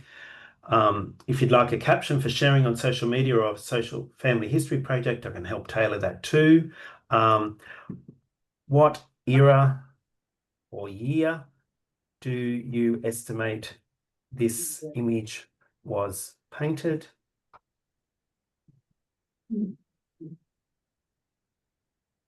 Late 1880s to early 1890s. And then it gives, what supports that: clothing and hairstyle, artistic style, framing and canvas. And then the other thing that I haven't even shown you is I actually know about this portrait, but I don't want to type all that out. I'm just going to use this little microphone down here, and I'm going to dictate that story and see what it does. This portrait was painted in the mid-1890s when in Dubbo, New South Wales, when a person came to stay at Rosa Mary's father's hotel. He couldn't afford to pay his board, so he offered to paint a portrait of his daughter.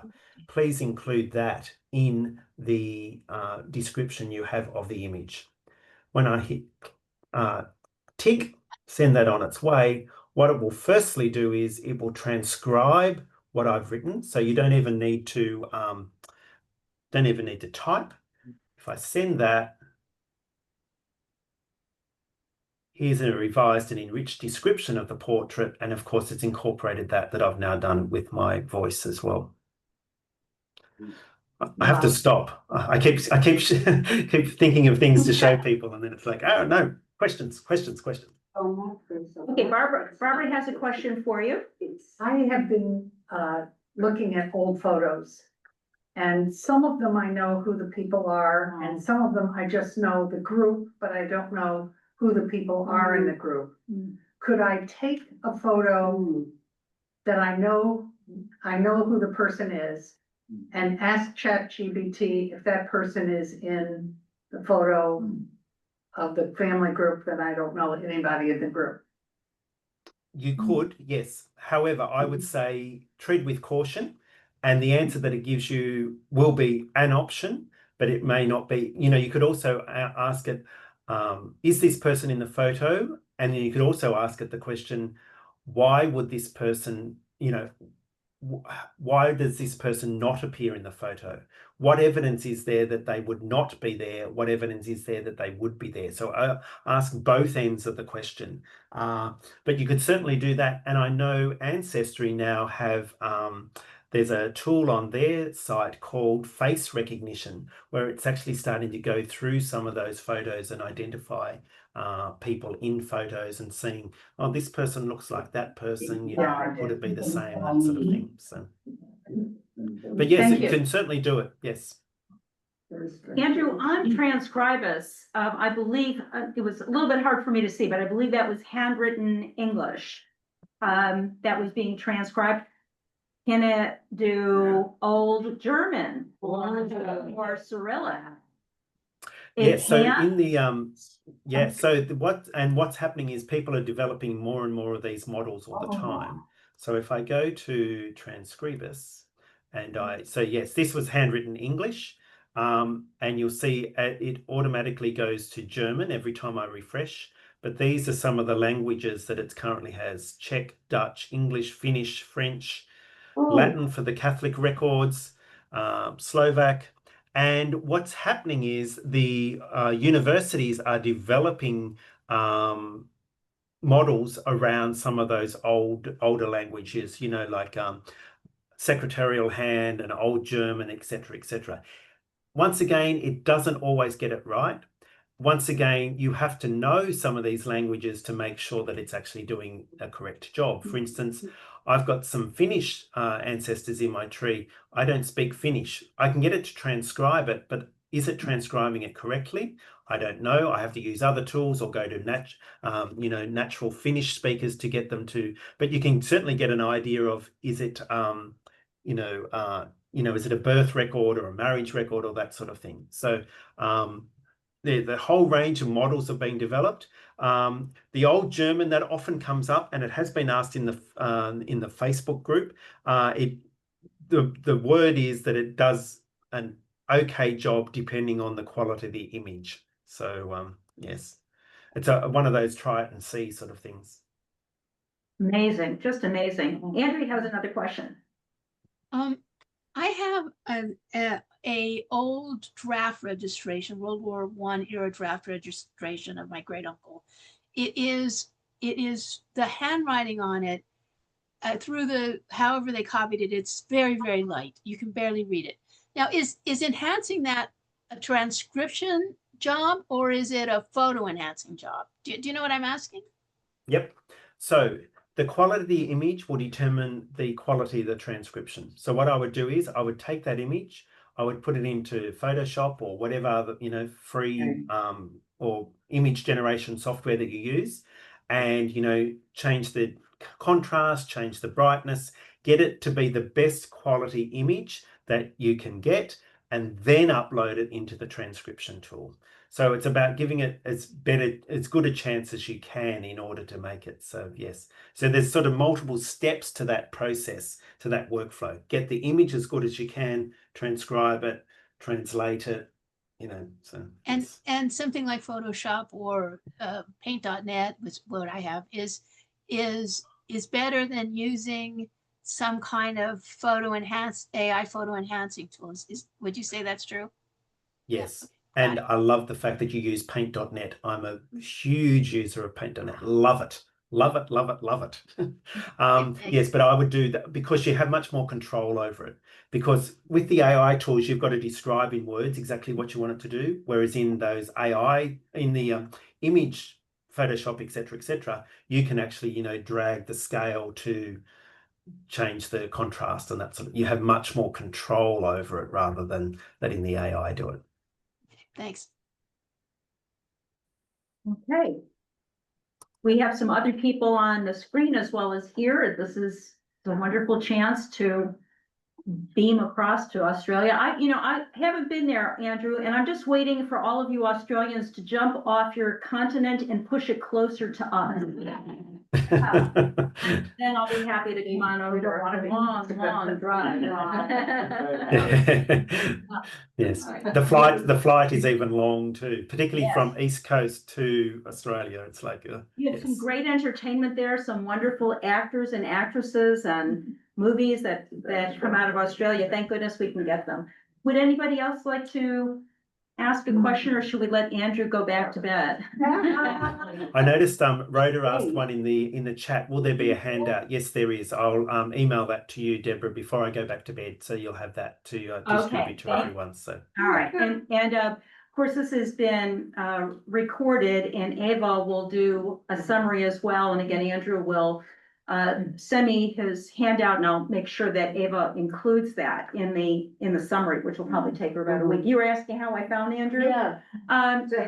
It wasn't on ChatGPT.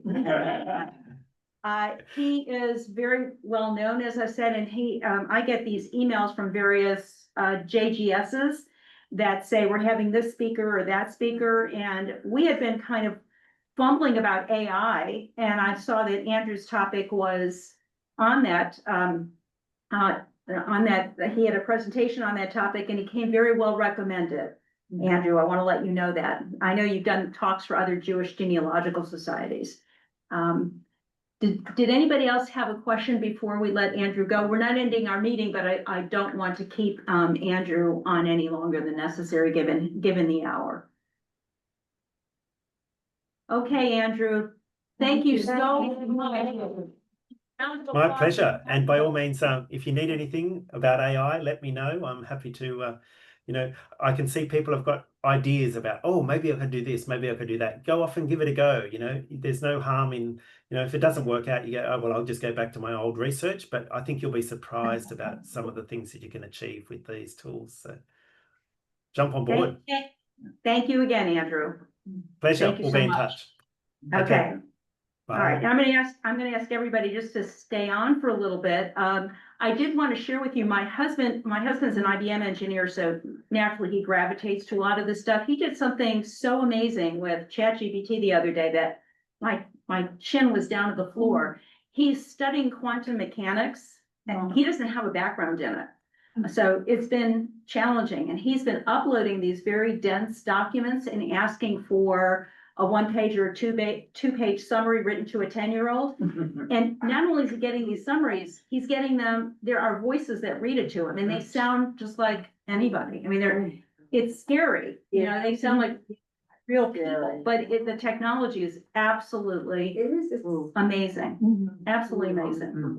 Are you thinking about things that you can do with AI now? Yeah, I got things. Okay. Good. Karen had asked a question about the charts a little bit earlier, and maybe all of you will benefit from this, but you also saw Andrew he uses Family Tree Maker, which interfaces nicely with Ancestry to create charts. So I'm going to go ahead and pull up my copy of Ancestry and show you how to do that, because then again, you could screen scrape the information and ask ChatGPT to analyze it for you. Okay, let me share my screen with you. Looks like I've got a couple of copies up and running because I wasn't patient.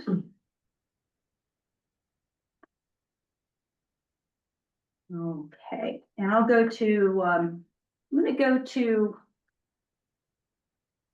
my most recent colleague or friend, my 90-year-old Holocaust survivor. It wants me to check in with Family Search. And then I should be able to go to it. Well, maybe not. All right, so Sam Harris is my friend. There we go. Let's see if we can get it up and running. And let me ask, Andrea, can you see what looks like a family tree file? Okay. So if you're using Family Tree, and I can't speak to maybe another software program that you're using, Karen, I come up to the upper part of the screen here where it says publish. Can you see that? Yeah, It says and publish I up want to here. say Right, I use Roots Magic and I can generate reports and I know how to do it. But Okay. like David said, it took 3 pages. So that's my kind of thing. It's like, how do you get it quick and Condensed. easy? So I have ways to do it, but I didn't know if there was a quick and easy way to get it on one page. Yeah, and Well, I use you know, Chartmaster. the devil's in the settings, right? So if you know where the Yeah. settings are, you can make anything as big or small as you want. And you can see I've got a choice of different kinds of charts, whether they are more like a descendant chart. Sam's got a very short one again because he's a Holocaust survivor, so not a lot of information there, but there are ways where you can take these charts. Let's do extended family tree chart, because this is the one you're talking about making smaller, chances are. Okay, here is a chart, and up here are where the settings are for making, you know, how many pages do you want? It says this is 6 pages, the page size, the chart size, and where I can make adjustments to make it smaller or larger. So maybe you have something like that in Roots Magic, Karen? Yeah, and I use Chartmasters with Roots Magic data. So I've done stuff that way.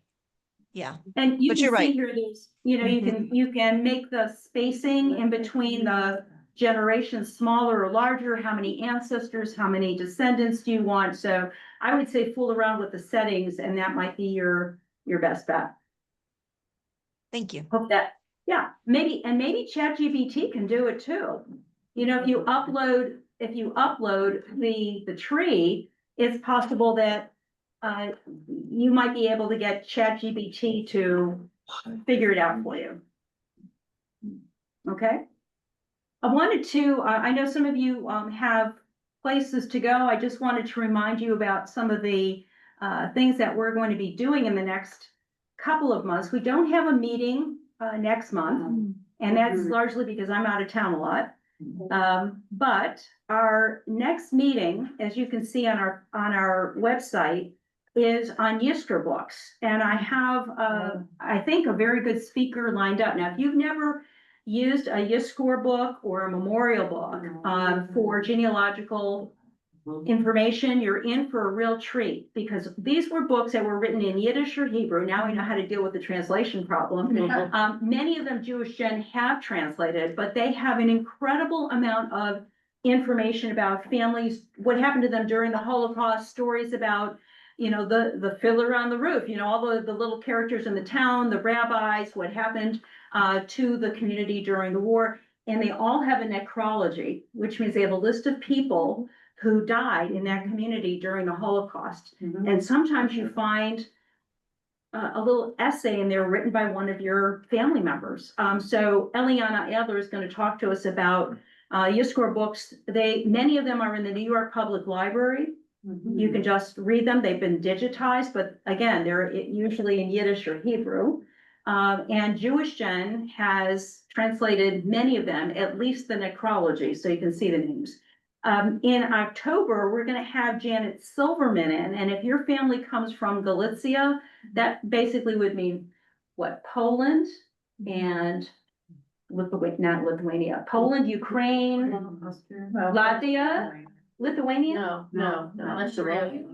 Bessarabia, maybe, I don't know, I forget. But she's going to talk about those communities, and this will be of interest to those of you who are wondering, why did grandma have so many illegitimate children? There's a real reason for that has to do with being Jewish. And then on November 16th, we're going to have Ted Knowles, who is the foremost expert on family search.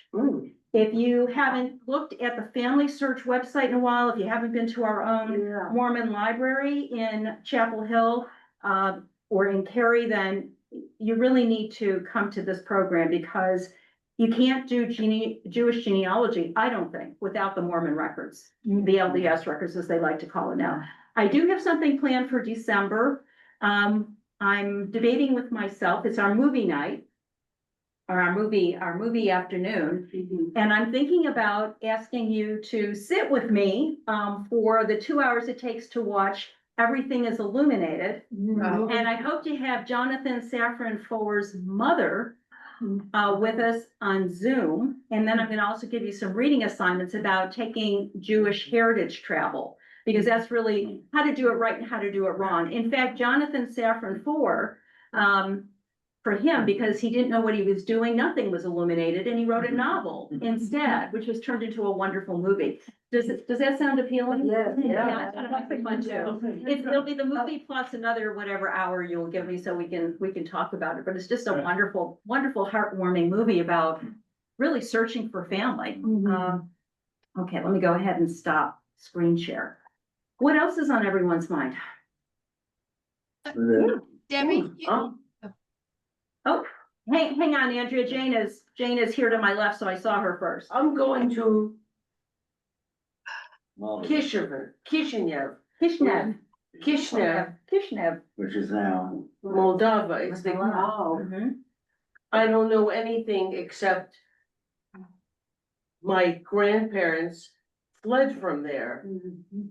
And my mother said there were lots of letters that came from relatives who wanted visas. And I said, in what happened? She said, after a while, the letters stopped. I want to find out, and I don't know Okay. what awaits me. When are you going? I'm going at the end of August. Okay, For well, 2 months. you're in luck, because two of our members, Bill and Becky Batty, have been to Moldova. Yes. They used Alex Dunai Yeah, as their guide, and I think they can help you plan your we trip. met with them, but they were in another part of Moldova. Okay. You know, it's a small country, Yes, but you should follow up on it. okay. yeah. But And- Kishinev is Famous. sort of a famous pogrom. Yeah, I read the book. And- I read and, Zabristein's book. Sort of famous, Yeah, internationally Infamous. despised. Yeah. But my Romanian grandmother came from Bucharest in 1905. No, 1903, which was very early in my family. We didn't have anybody as early as 1903. Most people were around 1910. But from Romania. And I think whatever was going on in Romania for Jews was extremely bad at that time. Because as hard as it was to get from Minsk to Germany and then to the United States, it must have been 3 times as hard from Bucharest. Mhm. They must have really felt the need to live. Are you going to go with a guide? I have somebody there Mhm. and I have pictures. Well, you also have another contact. Mhm. I've been asked by the Rebbitzin, the Chabad Rebbitzin, if I will be an ambassador for Chabad Moldova. Oh, wonderful. So you beware, all of you. Oh, They wanna do fundraising, but I wanna do digging. I discovered some Russian cousins that I didn't know existed in 2017. And my husband and I went to a bar mitzvah in California and met the bar mitzvah boys' other side. And they were from Moldova. So about my age, but from Moldova. Yeah. You know, So they survived the war they survived the war. in Moldova at Yeah. that time, or? Yeah. And and the bar mitzvah was at a Chabad synagogue and, you know, it's a classic story. Who's gonna translate for you? Google. Google? Google Translate. You know, I have Google Drive, but I also have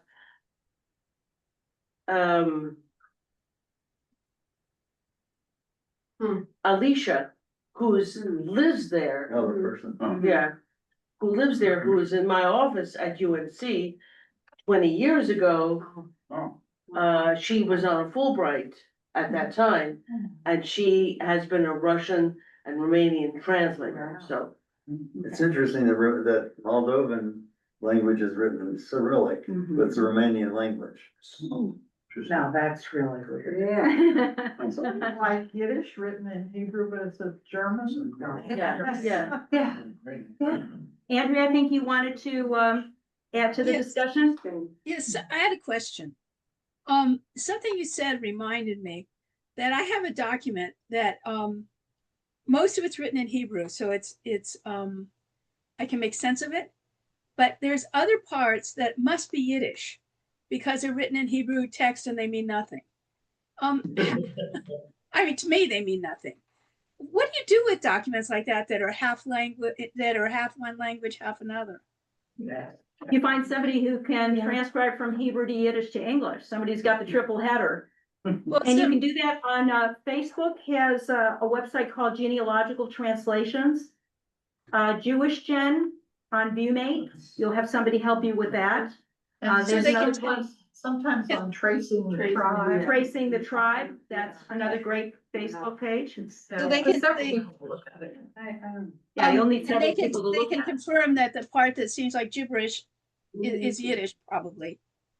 Yeah, I know a Yiddish speaker and reader here in Chapel Hill. I just don't know how much time she has, so if you want to send me like one page, I can ask her, is this Hebrew, or is this Yiddish, or what parts, and then it would be easier to find somebody to just translate that one part that you need. Right, okay, or I could look at some of these other sources first before I start Yeah. bothering a person. Whatever works best for you. Excuse me, thank you. Ed, I know you've been on book tour, right? I've been catching your emails. Some of you don't know Ed. Ed has spent, what, your whole life looking for, not your whole life, No, actually 8 years. 8 years. Well, that's your whole life. Which is Yeah. a good part of my And he life. has discovered a lot about his mother, who was had a vivacious and incredible life. And now you're on book 2? Book 2. Book just 2. came out, and Wow. used a lot of AI in the back end of that. Mm-hmm. We did a book launch in Hillsborough on June 25th, and I went to ChatGPT for my friend who was going to conduct the interview and said, please give me 10 questions related to this book, and downloaded the book. And like that, 10 good questions came out. And I said, no, give me 10 more. And 10 more good questions came out, and it then asked me at the bottom, would you like me to format this for book club use? Wow. I have them up on the screen. Okay. And so this was the celebration you're talking about here in the middle. Yeah. This yeah. is the book I know you shared with me. The one on the right I shared with you. Yeah, that's the first of the book. first one, and this is the new one. Yeah. And that's his beautiful mother. He was a celebrity performer in the big ice skating shows in the 1940s and 50s. And had placed me for adoption at the time of my birth. And I waited till I was approaching my 69th birthday to go and decide to find out who she was. Who you were. It I'm was sorry? really about who you were, wasn't it? You already had her. You was the first order. The second book, which is on the left, is a recreation of her diary in the years after she relinquished me for adoption, and that's the book that's out now. But there've been some magnificent things that came out of AI, and maybe I'll share it with you, Debbie, and if you care to. Google has something called Google Notebook LM. And he mentioned that it will put together a podcast for you. So this one took longer. It took about 5 minutes to digest the book. Google, again, what's the, I believe it's Notebook LM. And Podcast. what came out are 2 voices, a man and a woman, sitting around a table like this discussing the book. wow. And it goes on for 22 minutes. Wow. And And they it's, sound real, don't they? Oh, they're- They sound like humans. they- They're not human? no, they're They're not. robots. I might be able to, I don't know if I can, I've never played with it to give you an idea. Why I do. does this make me, What I need to say. wow, it's not as creepy as animating photos from the 1920s, Mhm. but it's still creepy. creepy. Right. It is, no. Well, it's no longer even know virtual what's reality, available. I mean. Yeah, I've never, This might have been what my husband used. Let me, Write your name down. let me pick a file here. Real and not real. yeah. Well, I think a lot of you, probably read about Grok and the anti-Semitic. Yeah. I mean, that's why it scares you, right? Thank you. Let's see. Thank you. Let's see if I can, When he mentioned Grok, Grok, yeah. it made me remember that Elon Musk's chatbot is anti-Semitic. Yeah. Shocking, shocking. What happened? Where did it learn that? Where did it learn that? So I just listened to a podcast. This has nothing to do with genealogy really, but it does have to do with AI. I just listened to a podcast about hackers and hacking and the voice, how they can take your voice and then they, Yes. you know, it's that scam where instead of getting an email saying your grandson is in jail, please send money, you get a phone call from your grandson and you hear his voice and he says, Grandma, I need money, I'm in jail. And of course, it sounds like him because it is. So it was really scary listening to the hacking go on from those kind of tools. Yeah, I Be did that careful, too. everybody. That's that grandpa. My kids call me Pop. Yeah, It wasn't my yeah. grandson. Yeah.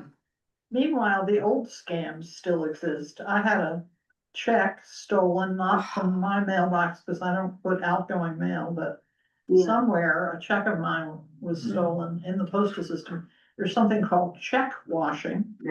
Oh, I took the ink off and used my check to buy a used car for $4,000. Fortunately, my bank recognized it immediately, but I had to close my checking account. Oh, Really hassle. yeah, We had two experiences last month. My bank did that. We what, both deep sent out check. checks, big checks. Yeah, they're targeting lost your enough tax themselves. checks. So if They you were owe not- money to the IRS or to your local taxes, yeah. which are usually thousands of dollars, somehow they're getting into the mailboxes and pulling this stuff out, so. These were not cash, so they're lost in the postal system. Even worse. Well, I think Andrew was right about using our critical thinking skills and also teaching our elders about it because they are the ones who are targeted. You would not believe what's going on in real estate. If you have in real estate, similar, I have a course called Real Estate Scams and Scoundrels. Started with Ponzi, but it didn't end with him. Where if you're not at your property, well, even if you are, but especially if it's vacant property, it's so easy to create a false deed and record it. A dentist up in Raleigh discovered that the deed to his house had been transferred. It was a $3 million home and he found out about it. And you Later. say that I am cynical. No, I mean, It can happen. but all technology can be used for ill. Yeah. All technology can be used for ill. So we just have to be vigilant and recognize the key possibilities. For me What's was, the, what was his recourse when his house was transferred? He had to hire an attorney. It's cost him thousands of dollars to have the deed proven as false. But again, it's very easy to, you don't need witnesses and you don't need a notary, although a notary was involved, but the notary was duped as well. So what you can do is go to your county, let's say it's Wake County, and type into Google Wake County plus property notification system. So if anything is recorded against your property, you will get an immediate notification. That doesn't mean you've stopped the scam, but you'll know about it earlier enough to perhaps thwart it. So Orange County plus property notification system, whatever county you're in, and you can register yourself and all of your properties. Go ahead, Barbara, I'm sorry, you were cut off. the thing that saved me was that I had a personal relationship. The checking account is through the brokerage firm and they know my handwriting. So when the bank sent them the check, they said, this is not Barbara Friedman's handwriting. We know Barbara Friedman's. So the personal contact, if you can find a human being, is what saved me. No. And not all of us can claim that, so yeah, we've got to be careful. Rhoda asked, will there be a handout? Andrew is going to send it to me and Ava will, and I'll put it up on our website. I'll show you where I keep all of our handouts, just in case you've missed any of them. Let's see, I don't have the time to do the demonstration of that Google Notebook thing, but I'm gonna play with it at home. Let's see, first of all, for those of you interested in how do you protect yourself from property theft, property notification system, something like this, into your search property notification system. There you go. In Wake County, it's called Self-Service Fraud Guard. Okay, this is just about your real estate. It's not gonna help you with other kinds of scams. And then, as far as where our handouts go to our Triangle JGS website, and you'll have to log in, because this is behind our membership. Go to, documents. And here you see where I keep all of the meeting presentations, our past newsletters. But I'll send you a direct link, but they're all here. All of our newsletters for the last 13 years, they're all here. So we have lots of good stuff on our website. I don't know if you've looked at it. It's not that easy to use, but it's got some good stuff. When does Michigas come out? Michigas, the next issue of Michigas will be sent to you on August 1st. Okay. But again, there won't be any meetings in August. Our first one is September 7th, but I'll send you a lot of reminders about that. And if you want, we can continue to hold it here. This meeting place is good. Yeah, the coffee's free.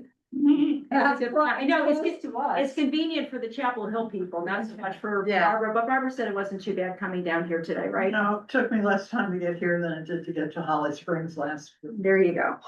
All right. I live near Crabtree and Oh. this was closer. Anybody else have something to kibitz about? I mean, we can hang out here.